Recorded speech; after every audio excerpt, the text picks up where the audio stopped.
What's going on, Voltrons? It is Friday. Why did I almost say December? I literally almost said December. It's the 21st of March. It's spring, for goodness sake. Welcome inside the vault for a Ravens Lunch Hour live stream. I'm Bobby Trossett, as always, joined alongside my co-host and partner, Sarah Ellison. Speaking of spring break, you guys are about to do exactly that. You and the fam, you'll be out next week. I'll be covering. Hopefully we'll get some guests in and out, having a lot of preliminary conversations. So happy Friday to you before you get a little bit of R&R. Oh, man. You know what? I've been moving a million miles per hour that sometimes you forget that a vacation's coming up. So maybe after this, I can finally focus on it and be down. As I head down to Florida, you will be leaving Florida. So Yeah, they need one. They always need one co-host from the vault there. it is funny how that works. I'll be hitting the trek northbound. Me and Tilly, Sunday, 5 a.m., get back by dinner time, knock it out in one day. So looking forward to getting back in the Baltimore area. Looking forward to Orioles opening day coming up in about 10 days. So we got Ravens content, of course, as always, for you. 10 days out. I did Oh, not yeah. expect you to say it like that. When you said I'm looking forward to that, and then you point to your shirt, I'm like, oh, is it this weekend? You're like 10 days away. Nope, they didn't have the Japan series. MLB started in Japan. What was it, a few days ago? But now it'll be. I think it's actually the 31st of March. It's the last Monday in March. I know that, which is the 31st. So anyway, looking forward to that. Getting back to Baltimore and looking forward to what we have coming up for you over the next hour or so, which includes Zay Flowers' recent reaction to the deals that the Bengals wide receivers got. Of course, Jamar Chase and T. Higgins getting extended handsomely. ESPN's Lamar Jackson, Josh Allen blunder that Sarah's teased a couple times over the last week or so, and the good draft news that Eric DaCosta received from a compensatory perspective, among many other things, including on the back end, as promised, we will go to our guy Dave's email from Australia, who gave me a literal mountain's worth of feedback on dating and romance because he is a dating coach based in Australia. So we're looking forward to that. Let's get after it today. Let's get after it. Okay, so we already know, but we couldn't really dive deep into it because we were covering the Ravens' own free agency news when it first came out. But when Jamar Chase and T. Higgins were given crazy money, T. Higgins became the highest non-quarterback paid player in the NFL.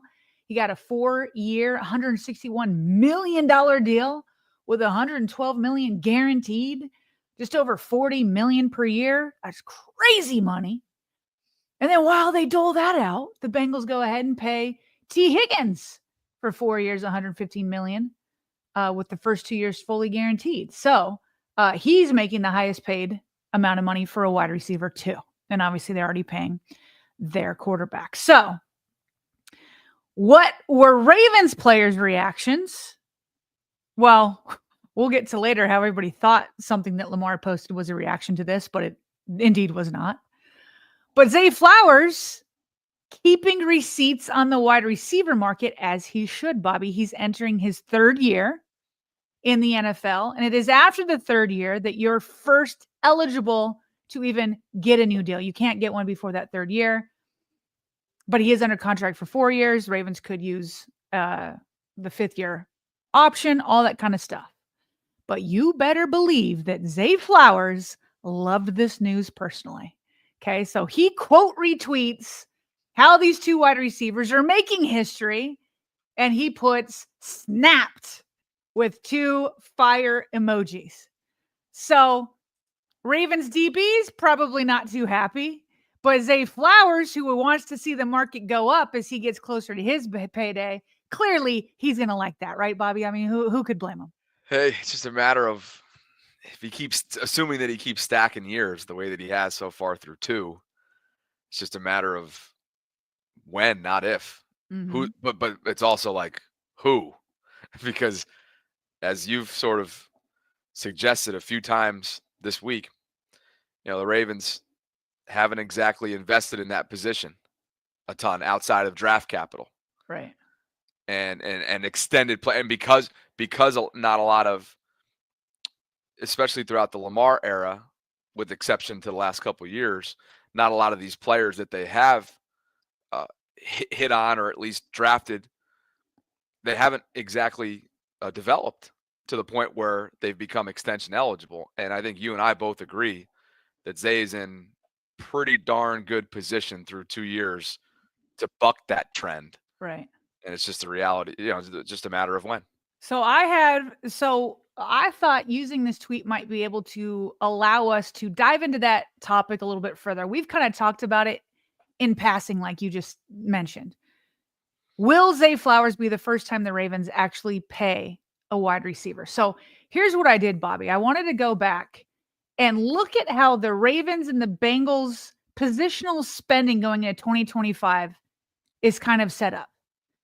So on the left-hand side, you have in purple the Ravens. They're actually very balanced. The Ravens have the 11th most cap space given to the offense, and then the 12th most cap space given to the defense. That's very balanced. They're number 9 on special teams. We won't dig into special teams much. Really, the story there is that the Ravens are playing Justin Tucker handsomely. And we're going to wait to see what happens with him and whether or not he would still be on the team. So I'm going to focus on offense and defense, though. Very, very well balanced, the Ravens are. You look over to the Bengals, they are very unbalanced. If you look at the orange boxes, okay, they've put in the 4th amount of most cap space to their offense and the 25th most to their defense. And that makes plenty of sense because we see that they go and score a lot of points, but they also give up a lot of points. They can't stop a nosebleed. They can't stop anything. Okay. So that's how they've chosen to construct their cap. Now, digging deeper, I've got a green box and a red box for the 2 positions each team pays the most and the least heading into 2025. For the Ravens, the most in terms of ranking, not overall money, the Ravens are ranked number 2 in the NFL at paying running back. That obviously is Derrick the King Henry. Now, if we're just talking overall money, obviously they're spending the most at the quarterback position. Okay, but when we're talking about rankings, running back is number 2 for the Ravens. For the Ravens, look at where wide receiver is, which is one of the most expensive positions overall. They're number 28 when spending at wide receiver. And so you go over to the Bengals, and it all makes sense. Of course, they're number 2 at paying wide receiver. They're lucky because they can push some cap down the road. But in the first year of signing these 2 guys, they're number 2. They will easily go number 1, probably next year and beyond. Their least that they're paying at in terms of rank is offensive line. And we see that, Bobby. We see that in terms of their offensive line play. And so what it kind of lets you see a little bit, I guess, is 2 things. Let me bring us back in here so we can have a conversation about it. Kind of 2 things. Number 1, I think this is a function of team strategy, but it's also a function of you got to pay the dudes that turned out to be franchise players that you drafted, right? And so I think both of those things are playing into these rankings. Any thoughts as you look at these for the first time? I'm right with you. Keep going. Okay. All right. So we can break that down a little bit more here and just look at the Ravens and how cheap things are. We've talked about Rashad Bateman being on probably the best value in terms of somebody on a veteran contract because he's no longer on his rookie contract. This guy is going into this year with a cap hit of $3.8 million. Zay Flowers still on his rookie deal. You expect it to be cheap, 3.1. Nelson Aguilar, 2.1. I mean, it's just peanuts what they're able to get away with versus the production that they're getting from their 2 drafted wide receivers. This actually looks like it was 2024 because you can see Nelson Aguilar on there. So that was 2024 numbers. Both have probably gone up for each one. So Bobby, let's look historically. Is this just a function of never being able to sign pay one of your own guys? Or is this just the Ravens philosophy? And Bobby, I would like to suggest I went back and I've been collecting this data for years because ever since I was writing Late for Work for the Ravens, and I started that back in 2009, the same old stories has been here. Like the Ravens never pay the wide receivers. So I started tracking this. This is data via Spot Rack. But even if you have a membership, which I do, you can't go all the way back. So I've been tracking this for a long time. Okay. The Ravens since 2012, that's when I've been tracking it. Since 2012, they've averaged putting money towards the wide receiver group. The ranking is about 24th. Okay. The 24th most in terms of how much money they give to the wide receiver position. Okay. They've averaged all the way dating back to 2012, just under 12 million for the whole position. Okay. I mean, pretty good Jamar sample Chase size there. alone is blowing that out of the water. Okay. So how about going back all the way to 2012? When's the time they put the most money in terms of ranking and the least money? So you can go back, and what do you know? 2012 was the highest they've ever ranked in wide receiver money allocation. They were ranked in the top 10, literally number 10, and it was Anquan Boldin, Jacoby Jones, and Torrey Smith. And that year, Anquan Boldin had the 12th highest cap hit among wide receivers. And back then it was not. It was like still single digits in the millions. It wasn't like crazy, crazy money. But that was the highest since I've been tracking it that they've spent and allocated toward the wide receiver position. The lowest they've ever spent is ranked number 32, which was in 2022 when the Ravens had Rashad on his rookie deal, brought in Sammy Watkins, and then had Devin Duvernay. Those are the three highest paid on that year in 2022. So some people, now listen, overall though, look at all those Joe Flacco years. After they paid 10th, they got rid of Anquan because it's a team philosophy, I believe. Then they went to 26th, 29th, 27th, 20th, 17th, and then 27th is 2018, where in the beginning of the year, Joe was the quarterback and then Lamar was the quarterback. So outside of that 2012 year, they never really paid under Joe Flacco either. Then you go to Lamar's era, 27th, 29th, 21, 32, 21, 24, 28. It's a team philosophy that dates back to multiple quarterbacks, Bobby. And it just so happens that the year that they pay, they won the Super Bowl. And on top of that, at the top of the chart, you just referenced 2012. Yeah. At the top of this chart, if you didn't know anything about the Ravens, you wouldn't know that 2024, for example, is a huge outlier because while their philosophy hasn't changed whatsoever, they got great production from that wide receiver room last year. Because of drafting. Because of drafting. Yes. And because of a contract extension that nobody saw coming around a year ago, including the man who was paid in Rashad, who literally went on multiple shows. Yes, you have to do that, unfortunately, for bait, for the audio audience. Sarah was air quoting paid there. Yes, for Rashad. Yeah, to be clear. But he was grateful because he was coming off those injury years. So the Ravens kind of like found a niche way to keep a highly talented wide receiver at a cheap cost. Right, keep him around, bet on him in a sense and in his availability, a calculated bet. And so far through 1 year, it's paid off pretty darn well. I mean, are we going to consider him the best bargain at his position in the entire league after what he put forth last year? I think that has to be in the conversation. Yeah, on a non-rookie contract deal.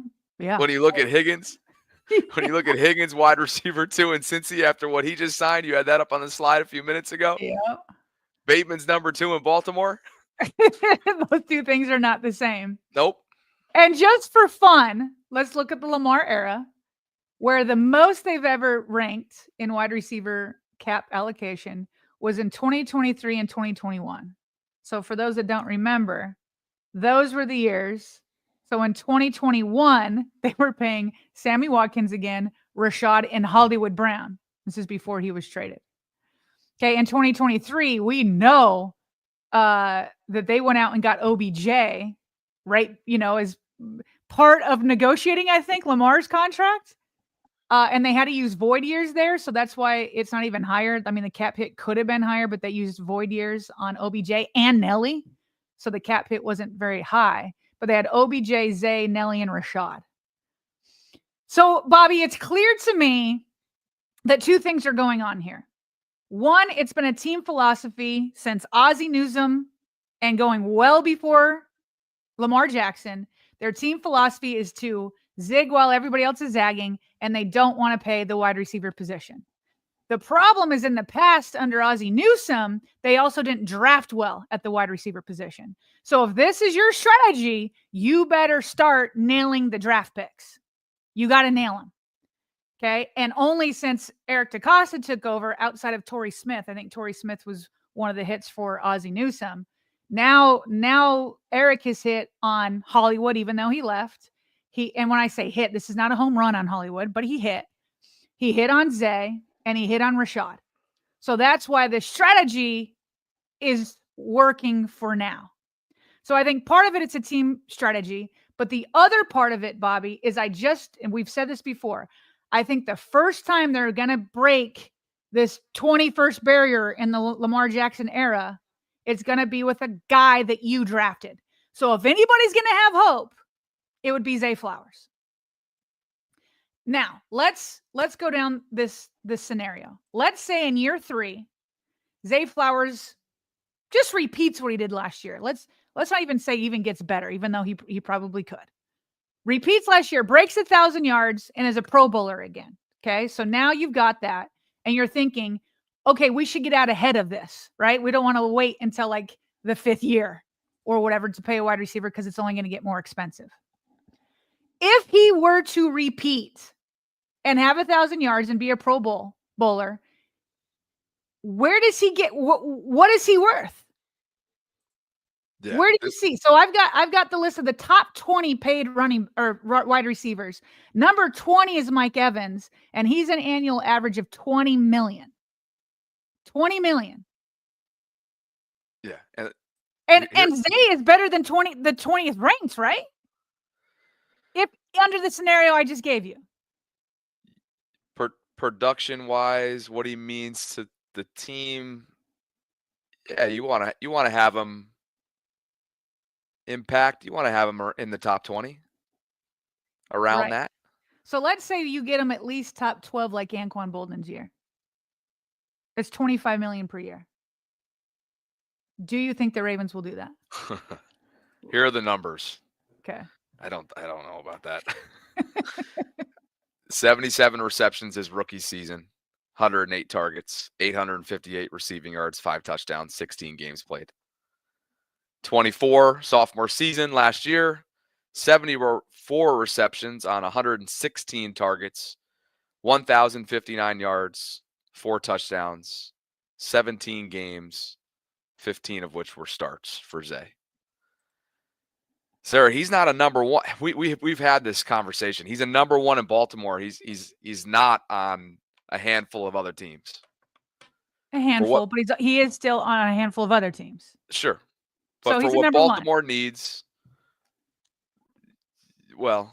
He's not a number one in Cincinnati. He's not a number one in Minnesota, those types of places. But. And I think that comes into the equation here come payday. Which is tricky. And all it takes is one team. Exactly. Right. On top of what you've eloquently outlined here, which is years worth of a sample size of their team philosophy. Right. So I'm not feeling very confident that he'd be in a A1 position on this list in a year from now. Right. Which is why for him to watch this market, he may be like, maybe I have to go out. I'll do everything I can to win a Super Bowl here. I'd love to be with Lamar. But if the Ravens, let's say, and again, next year it'll even only be more expensive. But if the Ravens weren't to give him, 25 million or more, and by the way, the Ravens could just not sign him early, or they could and say, we want to get out ahead early on this and try to get him in like just around the top 10, which is around 25 million. and see if he says yes to that. Otherwise, you go ahead and keep him on his 4th year and whatever. But I'll just say this, Bobby. That's too far. If they're going to pay Zay Flowers, which I'm saying the only hope is because he's homegrown and he becomes a Pro Bowler. And I think that's the first time they pay a wide receiver is when it's their own. If they pay him, it's got to come from somewhere else, right? We talked about how we're talking about the allocation of different places. It's not going to come from Lamar, and Kyle Hamilton's going to get paid. So if you want to pay Zay Flowers, here's who on the team it would need a sacrifice. I don't think that they could sign Tyler Linderbaum if you're going to sign Zay. Travis Jones, Odafe Owe, Isaiah Likely. Can you pay both Isaiah Likely and Zay Flowers? You can. But again, it's going to come from other places. Then you can see money go away. You could say, okay, well, Roquan Smith, he's going to charge $28.7 million in years 26 and 27. It could come from Roquan. Go and draft yourself an inside linebacker. They can do that. Right? Marlon Humphrey, he's 26.2 in 2026. It could come from there. And he's got to get cheaper anyway. Justin Tucker, he's going to be $7 million per year. It's just, it's not enough to get Zay paid as a wide receiver. Justin Madubuike, he's $30 million in 2026 and 2027. So when you look at this, you have to ask yourself, I want Zay, who's going to go? Who does not get paid? Whether it's somebody who's currently being paid or you can't offer him a contract in the future. Bobby, if Zay Flowers gets another 1,000-yard season and is another Pro Bowler, I think that you have to consider him over some of these other guys like Tyler Linderbaum, definitely Odafe Owe, maybe Travis Jones, and some of this is going to depend on who they draft. So if they can find another defensive tackle for the cheap and pair him with Madubuike, then you can say, okay, then it's not Travis Jones. So that's more the question. It's going to come from one of those guys because you're not going to be able to pay them all. I think we can agree that three priorities that have to be in the near future on the horizon is 1, Lamar's extension, right? Mm-hmm. 2, extending Kyle Hamilton and making sure that the unicorn is in Baltimore for the foreseeable future. And then I put Isaiah Likely's extension at 3. Mm-hmm. Given the fact that entire tight end room, as we've discussed multiple times in recent weeks, all is going into a contract year, including the fullback, Pat Ricard. Right? Would you put those 3 things, even if it's different allocations like you've discussed and where it's going to be coming from and for Zay? So you had give me the 3 again. Lamar's extension. Yeah, that'll open up room. That actually helps. Sure. But in terms of what is absolute, like in the near future, Lamar and Kyle Hamilton are top 2. Yes. Yeah, and then I was theorizing that Isaiah Likely would be 3. I think that the Ravens would put him 3 also. I think they value the tight end position more. Yeah. Yes. But after that, I think Zay is right there. I think so too. Yeah. I think so too. So and then it's like after that, does Linderbaum come in at 5? He's essentially walked in as a shoo-in starter from the second he showed up from Iowa. Yeah. Yeah. Oh, well, yeah. I just don't know that I just don't see a path for Tyler Linderbaum as good as he is, but maybe they figure it out. Yeah. It's a lot of this, Bobby, is going to depend, and people get mad at me at talking about Mark Andrews, and they try to conflate that I want Mark Andrews gone because of the divisional game, and that's not true. The whole reason why we've discussed Mark Andrews is because of the presence of Isaiah Likely. Yep. So if they draft an Isaiah Likely at inside linebacker, say goodbye to Roquan Smith. If they draft another stud offensive lineman, say goodbye to Tyler Linderbaum. If they draft a sweet pass rusher, say goodbye to Odafe Owe. If they draft a defensive tackle that's a stud, say goodbye to Travis Jones. Yep. Like that's going to be a major, major part of this. No doubt. Anyway, just a little exercise there because I know Zay is looking at it and he deserves to get paid. And the question is will the Ravens pony up if he has another Pro Bowl year? It's a nice early look at it, right? It's a little early, but again, it's fitting and telling given the Bengals news. Yeah, exactly. Yeah. Good stuff. Let's get to some super chats here. Douglas H. Brown Sr. This came in at 12:14 yesterday. Sir, he was 24 hours early for the stream just to get fired up. So he said, we're waiting for our Friday investment to get us through to Monday. Appreciate you, Douglas. Samuel McDougald. Can't wait to see Bobby and Sarah's blowouts today. That's referencing something I said about Lamar's latest do, right? Yeah. Dreams says Ravens just keep getting more expensive and no Super Bowl. That window is tight and it's closing. Well, you hope it's not closing as long as Lamar's there, but there's obviously financial implications as you get closer and closer to that. What, 70? Is it 70 million cap hit? North of 70 next year? 75 next year and the year after. Yeah. They have to do an extension. Yeah. Backloaded and then some. Appreciate you guys for being with us on this Friday. Over 1,900 concurrents, Tila. Please like the video on your way in. Subscribe if you haven't already done so, and hit that notification bell so you can be notified of when we're dropping our daily live content year-round.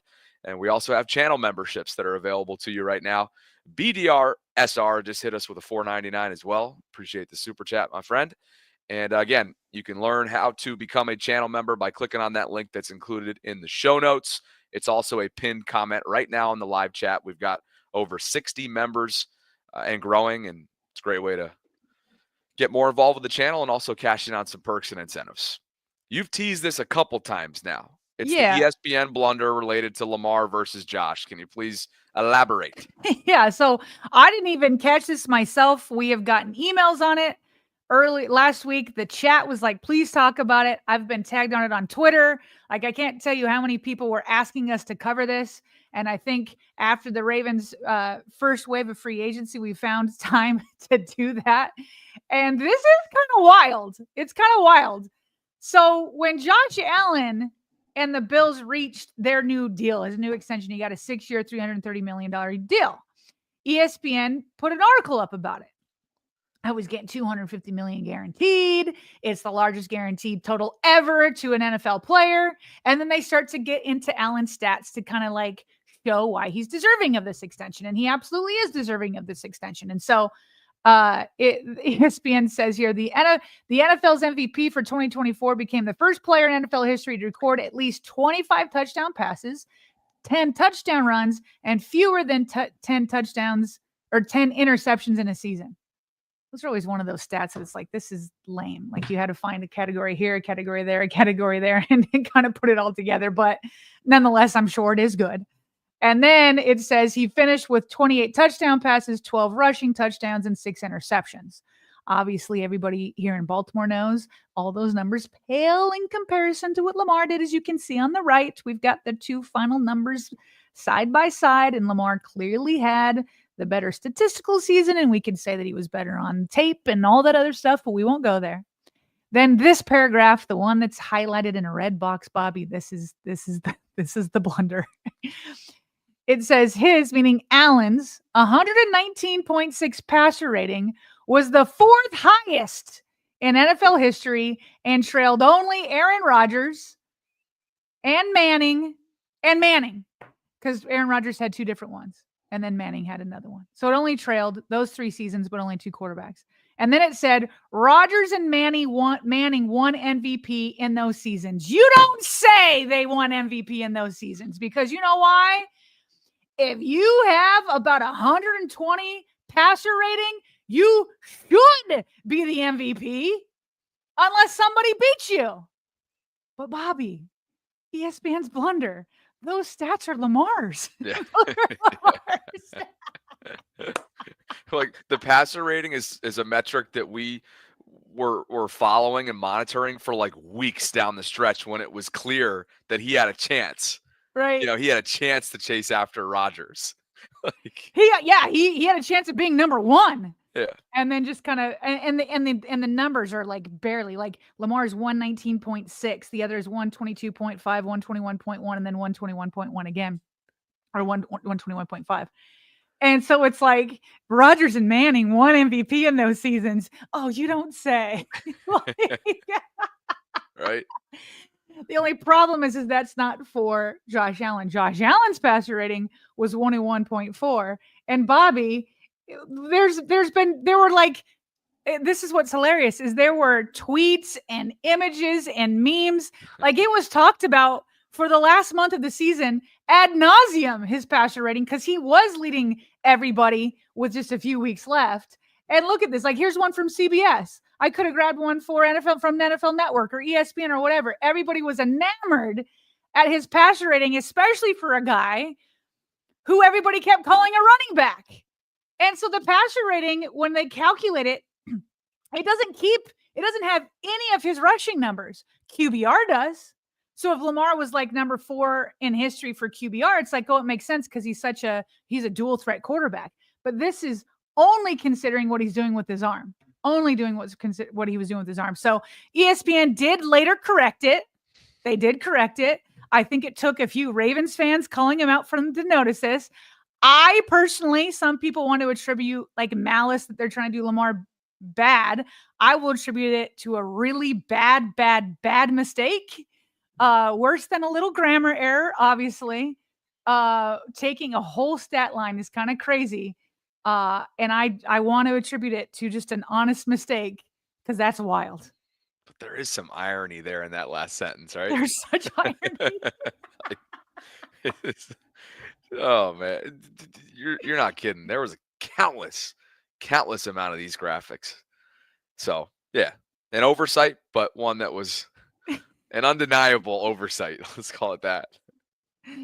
Indeed. And so we talk more about Lamar and some weird coverage, right? So we kind of talked about this a little bit yesterday with Ing and Ingraven.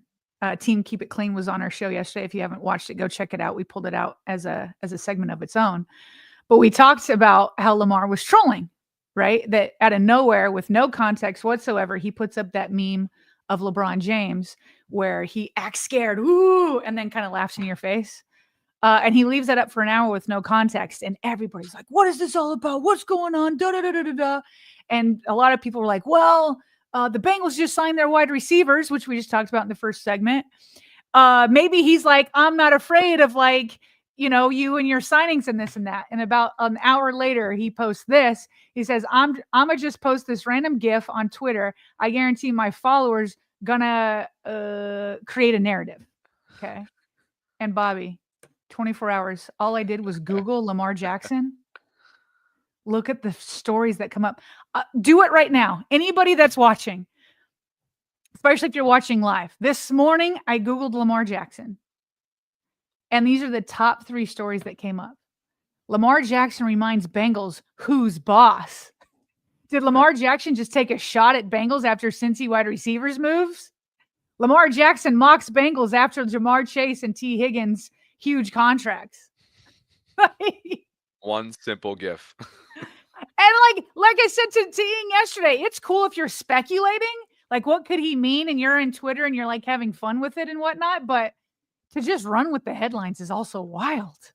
Well, to have these 2 back-to-back, the ESPN blunder and then these headlines, it's crazy. Here's what's funny about it. The news cycle's already reset. Because if you were to Google Lamar Jackson now, okay, something you'll different. see this, which just came in right before we went live. I threw it in last minute. Okay. Lamar is making his acting debut in Power Book III, Raising Kanan. He's fired up about it. He posted it just within the last hour or so. And I'll read from this People entertainment piece right here. Oh yeah, I didn't even hear about this. Let's hear it. I know. The NFL MVP tells People he's thrilled. And by the way, they're still calling him NFL MVP too here in the byline. Well, to be joining Raising Kanan, and teases his deadly and dangerous character. In a statement, the 2024 NFL MVP tells People, I'm so excited for fans to see me in this new role and thrilled to be a part of it. He teases that E-Tone, that's his character, is a deadly, dangerous character, and you don't want to get on his bad side. So Lamar has gone Hollywood, folks, in other words, and he's making his acting debut. Chat, how do you feel about it? Oh my gosh. First of all, chat's asking me if I watch it. I do not, but I guarantee you now that Lamar's on there, I will be jumping in. You already know I don't, but we're going to have to jump on together because But I also watch I don't get a lot of time for TV. I'm more of a podcast person. What do you know? We have a podcast. Cameron's laughing that was even a question for me. So Yeah. yeah. But I love that picture that they got of him right there on the right. Oh, he looks all That's blinged not out. AI, right? Like that's him acting? Oh yeah. But he On looks like set. he's got makeup on. I'm sure there's, Yeah. everything they do to have these actors and actresses look. I mean, Lamar looks sharp. Look at him. Dude, he looks tough. Right? Well, that's what apparently his character is going to be perceived as. More from Dangerous people and here. deadly, huh? How about it? While his role in the story is unclear, based on people's exclusive first look photos, he'll be involved somehow with Unique, aka Joey Bad Arse, who's on a warpath of sorts this season after a surprise resurrection in the season 3 finale. So, Sarah, he's making his acting debut. I did not have that on my bingo card for Lamar's offseason. I did not. But hey, branch out, do your thing. And everybody's telling me that this show will not be something that I can watch. So here's my question, Bobby, though. It's probably not surprising. I have bought and paid for monthly the app called VidAngel. Has anybody heard of that? Yep. Can I get this on VidAngel? I'm gonna have to look into this. Chat. And I also have to tell you that some stuff just doesn't work for VidAngel because you literally can't follow the plot that they have to cut so much out. I'm like, I don't even understand what's going on here. Let me go to a different show. Here's the Instagram post right here. I'm so excited for fans to see me in this new role and thrilled to be a part of Power Book the Third. I already read these quotes, but he just posted it on his Instagram page. My favorite part is when you pull it up. Yeah, look at the comment section. Our guy Gal, he says throwing bullets on and off the field. Good S8. Tyus Bowser giving him love. Zach Orr says it's fire. Our guy Alex from Twitter. Awesome. Who's this? This is Pepe Williams. Gets everybody thinks it's hilarious. The King, Devontae's chiming in. I mean, you start scrolling. That's always my favorite part of Lamar's posts. The people that chime in the peanut gallery. Yeah.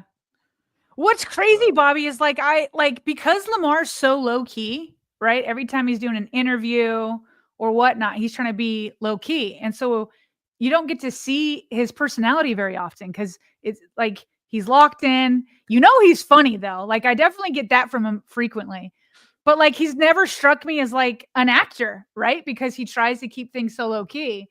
But this will be fun. Look who there's some who are actors, who are athletes that have tried to make it and don't. Like so Peyton Manning, he just nails it, right? Like there's so many actors or athletes that try to be funny in commercials and it's like this was not good. Yeah, Peyton and Eli have done a pretty darn good job at that. Although I think Peyton's way better than Eli. Like Eli still comes across as Eli to me. Eli's stiff as a board. Love him. Yeah. But Shaq. Shaq is one. Shaq's second act has been absurd. He is involved in so many different ventures. Yeah. But I will say I could like Lamar in like a tough role. Like I'm here for it. Let's do it. First of many, possibly. So that just came out, which brings us to the good news that Eric DeCosta got. Josh Jones, of course, was one of the. Oh, wait a second. Breaking news, non-Ravens related, but it is AFC North related. Okay. Jerry Dulac, who's been on the Pittsburgh side of things for a while now. Yeah. In the beat community there. Aaron Rodgers is at the Steelers facility today. An indication a deal with the team could be forthcoming, according to his sources. So Aaron Rodgers is at Steelers facilities. Okay, well, it is at this point in time that I would like to use Lamar Jackson's LeBron James gif. Nice. I'm not scared of Aaron Rodgers, just not scared. Nice.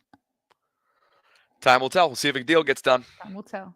But back to the compensatory side of things and what Eric DeCosta found out this week. Josh Jones was one of the departures, reserve offensive lineman. Got a $4 million deal to go to Seattle. And as Nick Cordy writes here, that qualifies as a compensatory free agent. So it adds a 7th round 2026 pick on the board for the Ravens. And EDC somewhere smiling, grinning ear to ear for this one. Oh, this is like one of those pieces of news that fans are like, "Oh, okay, whatever. Seventh Yeah, round, yeah. seventh round Meanwhile, in he's pumping his 2026." he Yeah, EDC in his office. Yeah, baby. Watch what I do with this. This is like it's like the classic. I've got a thimble and I'll trade up to get a Lamborghini or something. That's how his mind works. He's like, "Oh, just watch what I do with the seventh rounder." he in the scouting department pumping their fists in the back somewhere, right? Oh yeah. So somewhere that area scout, right? Let's go. I'm gonna go find ourselves a heck of a 7th rounder, day 3 pick, right? We're gonna go find our future undrafted rookie, you name it. Okay, what else do we have here? A couple quick hits, and then of course we'll have a few minutes on the back end here of this show to get into the dating coach feedback that reached out completely unprompted. This was not something that I pursued. This was not something that I sought out. So we're getting to that in just a second. But number 99, who of course had a cryptic tweet 2 weeks ago now or so. Time is like a blur to me now. It feels like longer than 2 weeks, but that means it probably was. I was in St. Pete. I know that. So it was probably about 2 weeks ago. And Adafe was essentially, gosh, what did the tweet say again? Do you remember? Tweet or Instagram post? Well, I see the cryptic post that we're referencing. Oh, back in the day, he just had a peace sign was one of them. And then he went and followed that up. And maybe while you pull that up, obviously up. what you're seeing here on the screen is a yoked off-season Adafe Owe. The dude's been a physical specimen since the moment they drafted him out of Penn State, and he's looking like he's in the best shape of his dang life. Yeah, that's pretty impressive. So after the peace sign, it was, "Man, I hope not, but God's plan always wins." Yeah, okay. That's right. So Leads you to believe. It was his first 2 tweets since 2022. Right. He does not use the app. Leading you to believe in the middle of contract season, extension season, talks, so on and so forth, that perhaps he was presented something not exactly to his liking, but that's just speculation. Yeah. Yeah. Well, like to see him all in the gym. This is that time of the year where we get lots of gym Instagram videos and photos, all that kind of stuff. So he'll be playing on that 5th-year option, as we all know, that they exercised last year coming up this season. We're just waiting for that one with DeAndre and Lamar. That's what we're waiting on. Oh, yeah, yeah. We're going to be building an entire show around that. Probably happen in June, something like that. So I don't know if people remember Matt Weiss. I remember him because we worked at the Ravens over at the same time, and he started as John Harbaugh's assistant. And then he kind of worked his way up, became, I believe he was like a DB's coach, and then went over to Michigan with Jim. And then there was like some news where he was like put on leave because they were investigating stuff. Sounds like information has come in from that investigation, at least with reports. And he's been charged now with hacking college athletes' computer accounts for intimate photos. So according to the indictment, according to the indictment, he hacked over 2,000 athletes' devices for photos and information. What the heck is going on with this dude? Like, why? Right. So he's been charged. I'm sure he's gonna have his day in court, but he's been charged. Yeah. And in hot water as a result. Yeah. And I would assume out of a job, right? He's not in football anymore, is he? No, they put him on leave during the investigation. I mean, I'm sure at this point. I just pulled up his Wikipedia page. Not that that's the most accurate ever, but it looks like the last time that he was sure it was for Michigan on staff was the co-offensive coordinator and quarterbacks coach for Michigan in 22. Yeah. So that's crazy. That's strange. This is strange. This is, and you knew, like you just said, you had overlap with this guy. Yeah, I mean, I didn't know him super well because he was really quiet, very stoic. I would say stoic is like the personality. Okay. But he was like, I remember our web team was having a meeting with John Harbaugh. This is like in early years, and he was always the guy to get Harbaugh out when it was time. Come and get him out. Uh-huh. And set up his so I just knew him because he was always at Harbaugh's desk. But then he moved up and became a coach, and so I had less interaction. But yeah. Hey, for those asking in the chat, this is not the sign stealing guy. That's another former Michigan guy, Connor Stallions. So there's been a What few was that? incidents Who's related to that? Michigan football. The sign stealing Oh, scandal yeah, at yeah, yeah, Michigan. yeah. Yeah. That's a guy named Connor Stallions who was also under Jim Harbaugh. So there's been a couple incidents related to Michigan football and staffers or assistants that have blown up into totally strange such scandals and now in this case charges. I mean, strange trend, and it's a strange trend of behavior there. So, finish up one more Meanwhile, quick hit. one last quick hit here before we get to the dating coach. Ray Lewis going into the Madden Ring of Honor. Nice. He wasn't already in there? I didn't know. I didn't even know Madden had a Ring of Honor. To be honest with you, Did they just roll it out? I but don't they know. have one in Lamar. They have one in Ray Lewis is in it now. Huh. So, Chewing. Obvi. If you're gonna have a Ring of Honor, Madden, of course, Ray Lewis is gonna be in there. Rave Kingdom hitting us with a super chat. Have no fear. Owe is here. No, stop. With a rolling eye emoji. Yeah. Nobody afraid of Owe. He can Owe his arse out of here, LMAO. While he's leaving, bring Mark with him. The F, LMAO. Rave, are you cracking yourself up today? He's cracking himself up there. He thinks he's hilarious. Rave loves himself some Ben Cleveland, but wants Owe and Mark Andrews out. And loves to make himself laugh, which I can appreciate. Yvette says, much love to the little people. I am just short. Remember, she's 4'10". I will never forget that about Yvette.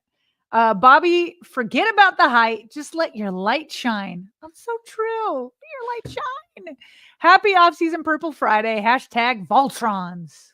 Well, that's probably a good segue, isn't it? It sure is. She set us up real well. All right. So as you guys have probably gathered by now, we've pretty much become an open book towards the end of. I've become an open book. Not that I just became an open book, but I've always been. Dating wise, love sharing different circumstances, different events, experiences that I have in hopes that, well, sometimes I need to get it off my chest, like a week ago today, when the St. Pete date that never was came to a screeching halt, or other times it's just a good conversation. You obviously are a great sounding board for me. And I've appreciated hearing from a lot of you out there that are searching, aka my wingman, Richard, aka Asmodeus. But in this case, I did not seek this out. I did not ask for this, but I thought it was really cool that you and I received an email at BaltimoreRavensVault@gmail.com from Dave Elliott. He is based in Australia. He is so help me out here again, because this will actually be the first time that I've read it word for word. Word for word. Okay. Word for word. We're going to read the whole thing. Do you want to? Well, I was thinking the opposite would happen, is that you read it and then you could kind of give the highlights.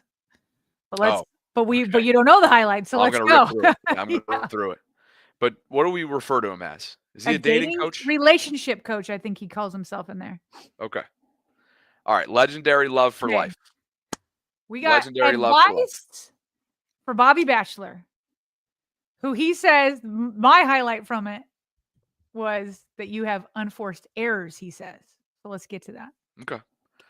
All right, Dave. LegendaryLoveForLife.com. Go check him out. Hey, Bobby. 5 days ago, March 16th.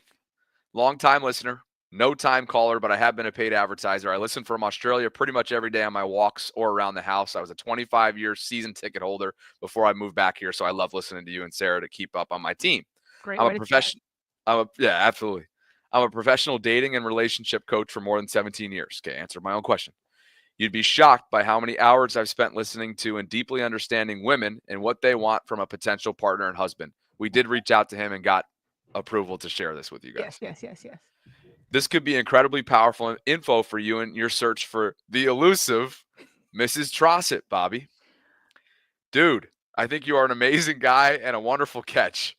You're a good-looking guy with a passion and a work ethic that is admirable. You've also got a great heart and a love for family. If Sarah had to read this, you wouldn't be able to, about yourself. But here's the thing.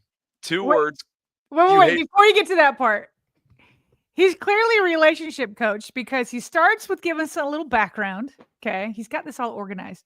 Then he builds you up, right? He's building you up, give you some positives about you before he tells you what your big problem is. So I love how he needed to put that disclaimer there to help build you up, as he's about to give it to you. But can we talk about the elusive, the usage of the word elusive? Hilarious. I found it hilarious. Wait, give it to me in the sentence again. How do you say it? The elusive Mrs. Tross. Oh, the elusive.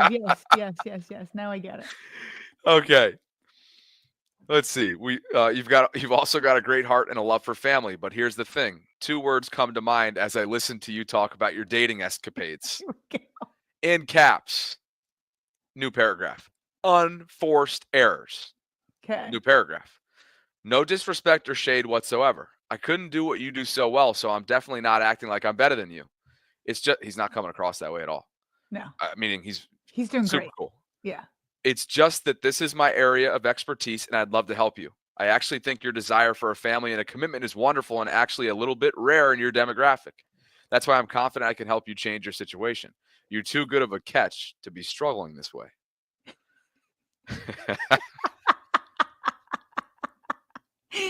I don't know why this is so funny. Here's the funny part before we continue, not to get too into the weeds.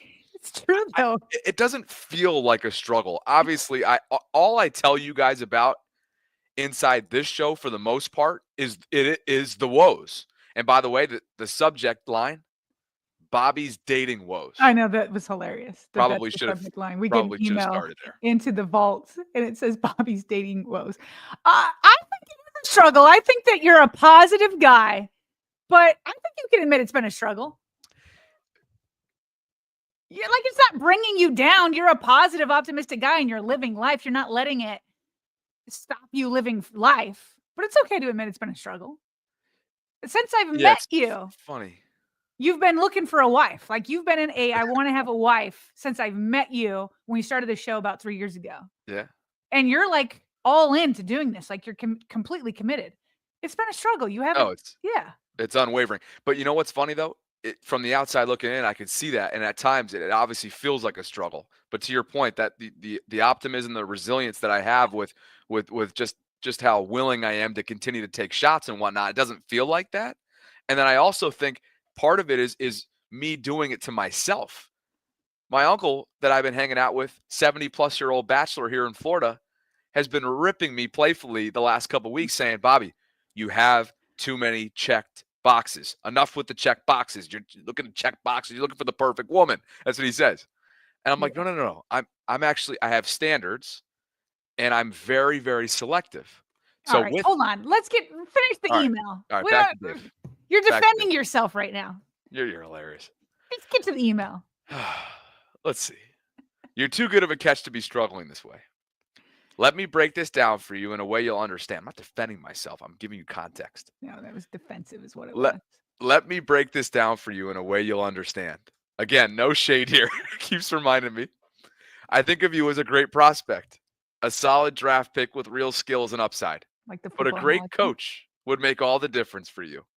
Think of me like your favorite non-traditional coaching staff addition, Dr. Rush. I told you I listen all the time. Maybe I'd be more like Dr. Crush or Dr. What's the Rush? Just kidding.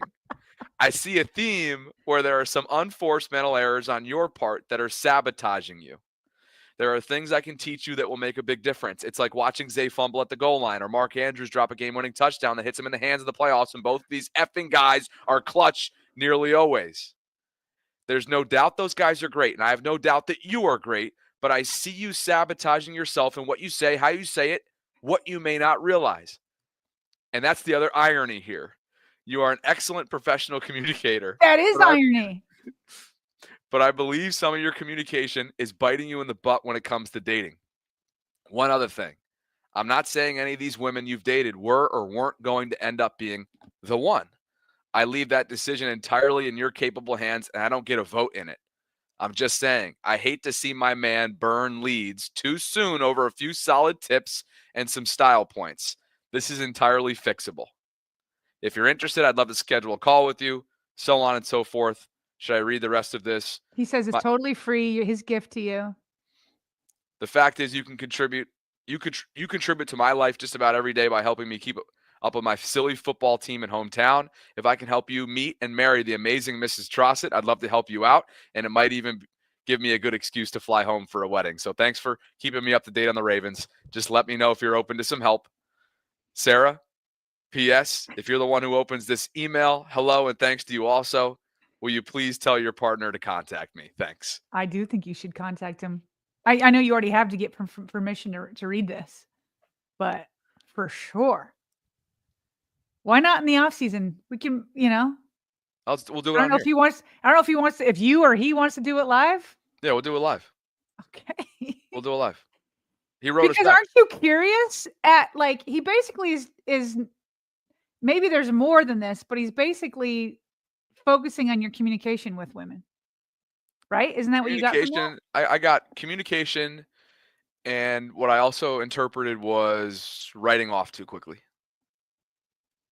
which is going to be hard for me. Read that part. Where's that part? Oh, let's see.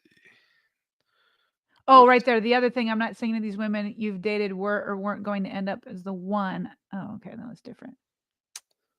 Oh, it was near. There it is. I hate to see my man burn leads too soon over a few solid tips. And yeah. Yeah, where you burn things too quickly, he says. Listen, as a person that wants to see you happy and accomplish your goals that I've known you've had since I've met you 3 years ago. I will say you will be super amped for a date. And I mean super amped. This one feels good. This one, yeah, this is great. This is great. And then I'll talk to you after the date and it's like done. Like all that enthusiasm, I was like, where did that just go? Like it disappeared. Yeah, but I want to be careful as I go about this. I'm going to be receptive to everything. I'm going to be I'm going to have a listening ear on and whatnot. But I don't want to just strip like all selectivity that I have. No, I'm not saying that Dave's telling me to do that. You're not telling me to do that. But if I find something I don't like that I know in my heart of hearts, like a recent divorce, meaning she's already been through all these life milestones with someone and did so for 7 years, and then I can't have a poker face and I come back and talk to you after the first date, I'm like, Sarah, I'm not interested. I don't know how I can come back from that. No, I hear you on that. Part of the other problem is like the way you are dating people for sure. Oh, I'm serial dating. Let's be clear. I'm serial dating. Yeah. Well, and it's also on an app where you're like, there's like endless number of people as you go to each town that you can like choose from. And so it's like, oh, this didn't work, go to the next. And so the type of flaws you're talking about, like you're saying that you have to force yourself to not see them.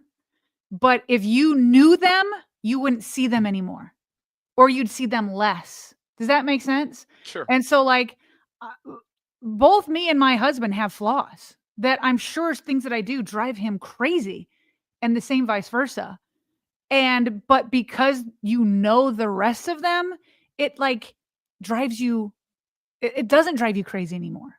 You know what I mean? And so it's because you're not getting to know people, these little checklist things become all that you have because you haven't gotten to know them. That's fair, which probably brings us to something I've really been inspired by since being down in Florida, and that is my new 2025 motto, which is touch grass. Get out. Touch grass. In any, and we'll finish here. I mentioned to the guy group chat today that there's a new motto, meaning the group chat needs to change our name.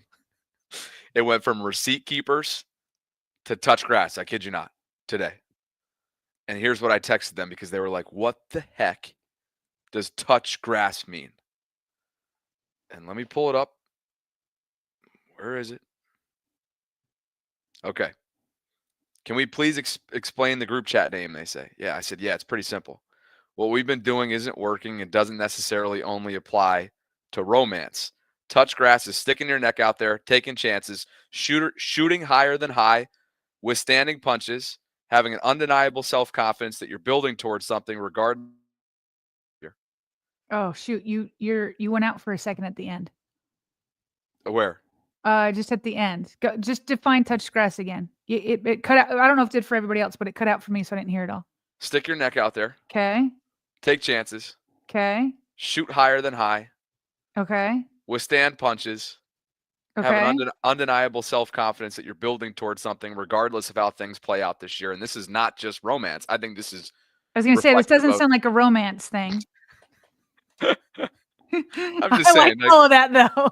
I'm just saying it can be used in a bunch of different Yeah. social environments. So Yeah. anyway, I would love to have Dave on. Sure. I think it was really kind of him to reach out, and in no way was I offended by anything that he put in that email. Good for you. He was super careful about his wording, and he doesn't need to be. I got some of the thickest skin out there, and I look forward to meeting him. And hopefully, you guys meet him at the same time I do if we end up doing something that's on screen. So let's get some patrons in here. And I guess the final recap on that is just I want to go do my best to meet people organically because I totally hear what you're saying. I think Yeah. that is one of the major cons that comes with online dating when For sure. when you're selective. For sure. But And that's maybe in some of your that's tough minds, because you work from home and you don't have any coworkers besides me, and I'm in Columbus and I'm married and can't help you at all. And so you're just not in a lot of environments where you get to meet women on on a long-term basis where you actually get to know them unless you force yourself to be patient, yeah, you know? yep.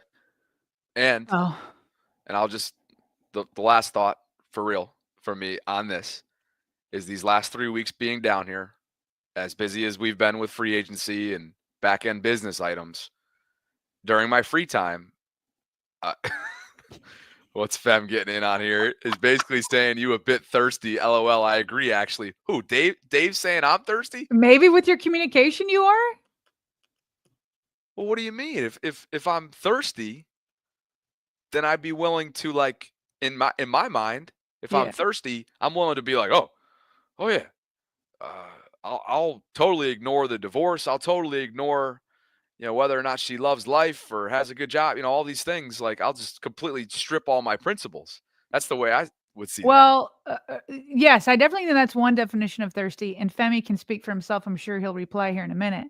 But what I think is more like you're thirsty for marriage, right? And so you're thirsty for a commitment, and you put it all out there in like the first date. And so it's like a lot of pressure of uh, like, can I marry you and can we have children together? Okay, You know what I mean? I got That's you. heavy.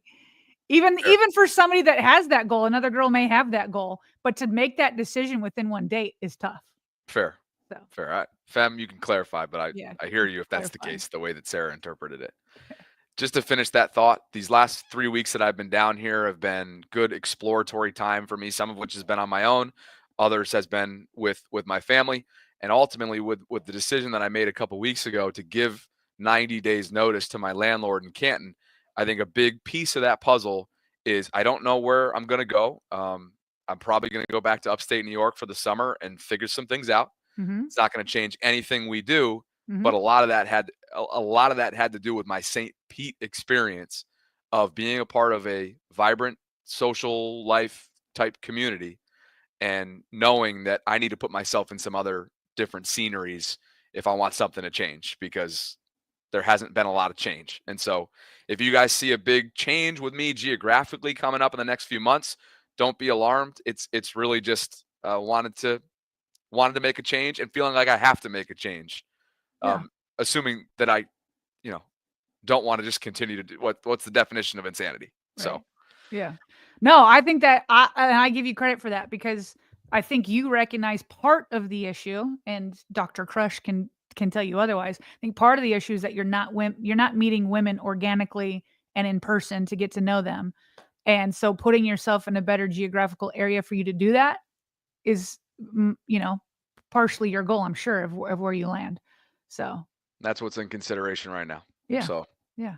stay tuned.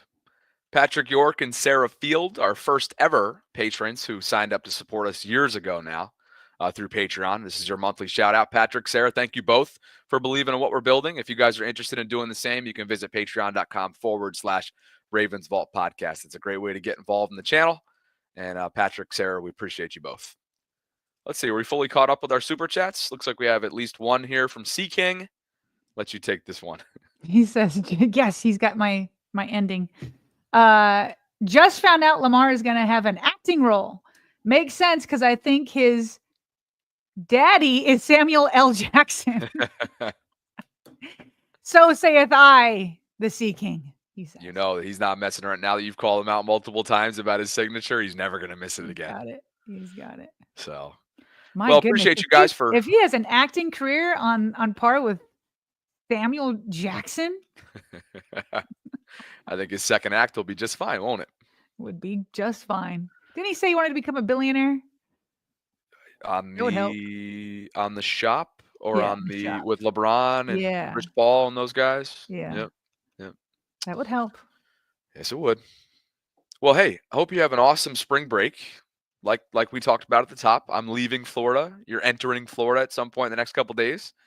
So I hope you and the fam have a safe trip and have an awesome time. We're going to be rotating guests in and out, get some new voices and faces inside the vault coming up next week, but much deserved time for you. And I'm sure you're fired up with the fam. I am fired up. It should be fun. And I appreciate you for letting me have the week off and covering for me. Help me remember. I don't know if I've had time off. Maybe since school started for the kids in September. Can't remember. It's been a minute for you. It's been a minute, but it's been a minute, but I'm going to take advantage come this summer. So I've stored it up for sure. So anyway, I appreciate you letting me have that week off. I know it'll be a lot of work for you next week. I appreciate how open you are and how fun you are. And I just feel like I've hit the jackpot. I've said this before in terms of business partners. So thank you. Thank you for this upcoming week. That continues to be a mutual feeling. And it's going to be fun too for our first ever. When you get back, we're really going to be staring at the Vault Summit coming right up around the corner. So and then the draft. Yeah. And then the draft. Yeah. So next week will be interesting. Sarah will be out. I'll be in Baltimore Monday through Thursday. And then Thursday night, I head to Boston for a college buddy's wedding. So Friday, I will be live at a remote location. We'll see where that ends up becoming at my buddy's place in Southie. And then the following week, we go to Columbus for the Vault Summit. And Sarah and I will be bang, bang, right here, right next to each other, working on that Friday. Is it the 4th? I think it's Friday the 4th. Correct. Friday the 4th. Yeah. Look forward to being in person for the first time in a minute. So, yeah, appreciate you guys. Have an awesome rest of your week and into the weekend. Please like the video on your way out if you haven't already done so. Subscribe to the channel, hit that notification bell, do all those things that help this channel continue to grow. We're coming up on 24,000 subscriptions. So thank you for your continued support. Thank you for your viewership. Thank you for your interest. And for Sarah Ellison, I'm Bobby Trosted signing off. I will see you guys at 12 noon Eastern on Monday. Sarah will be back Monday the 31st, Orioles opening day. There we go. So looking forward to it. Have an awesome time. You and I will catch up. I'm sure I'm going to get plenty of content too from Florida. So look forward to that. And I hope you guys have an awesome weekend. Voltrons, talk soon. And as always, thanks for spending some time with us here inside the vault.